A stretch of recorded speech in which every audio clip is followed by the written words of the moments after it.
Selamat pagi Bapak Ibu yang kekasih di dalam Tuhan Yesus Kristus. Pagi hari ini saya Eko Wahyu Suryaningsih kembali menyapa dengan kebenaran firman Tuhan yang terdapat dalam Yosua 20 ayat 3. Yosua 20 ayat 3. Supaya siapa yang membunuh seseorang dengan tidak sengaja, dengan tidak ada niat lebih dahulu, dapat melarikan diri ke sana, sehingga kota-kota itu menjadi tempat perlindungan bagimu terhadap penuntut tebusan darah. Amin. Bapak, Ibu, dan saudaraku yang kekasih di dalam Tuhan, kadang tanpa disengaja dan juga tanpa disadari, manusia bisa berbuat dosa. Dan apa yang direncanakan sebelumnya bukan adalah maksud yang buruk, tetapi yang terjadi justru sebaliknya. Tetapi ada juga dosa yang dilakukan karena memang sudah direncanakan sebelumnya. Bisa didasari iri hati, bisa karena dendam, bisa karena tekanan ekonomi, atau bahkan haus kekuasaan dan juga kedudukan, dan banyak alasan-alasan yang lainnya. Bapak, Ibu, dan saudaraku yang kekasih di dalam Tuhan, ketika Kain mengajak Habil adiknya ke padang, ketika mereka ada di padang, tiba-tiba Kain memukul Habil lalu membunuhnya karena hati Kain sangat panas terhadap Habil.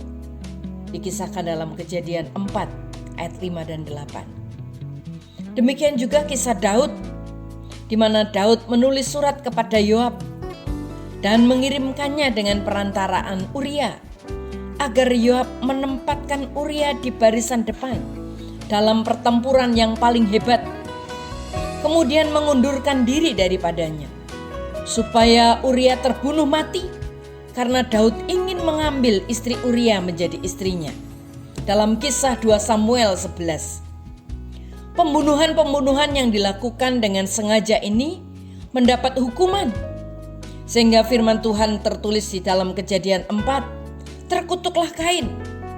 Bahkan di dalam 2 Samuel Tuhan juga menimpakan malapetaka ke atas Daud. Bapak, Ibu, dan saudaraku yang kekasih di dalam Tuhan. Tetapi dalam kitab Yosua, siapa yang membunuh seseorang dengan tidak sengaja, atau tidak ada niat, atau tidak menaruh benci terlebih dahulu, dapat melarikan diri ke salah satu kota perlindungan. Karena itu, jangan sampai ada di dalam hati kita, niat hati kita untuk sengaja berbuat dosa sekecil apapun. Mungkin manusia tidak mengetahui kesengajaan hati, tetapi Tuhan menguji hati. Tuhan menyelidiki segala hati dan mengerti segala niat dan cita-cita. Tuhan yang menyelidiki hati, yang menguji batin untuk memberi balasan kepada setiap orang setimpal dengan tingkah langkahnya, setimpal dengan hasil perbuatannya. Mari kita jangan berniat sedikit pun untuk sengaja berbuat dosa. Tuhan tahu niat hati kita. Amin. Mari kita berdoa. Tuhan Yesus, berkati kami. Kami rindu biarlah kami hidup dalam kebenaran firman-Mu. Tuhan menolong kami untuk menjaga hati supaya kami tidak jatuh di dalam pelanggaran. Terima kasih Tuhan. Di dalam nama Tuhan Yesus kami berdoa. Haleluya. Amin.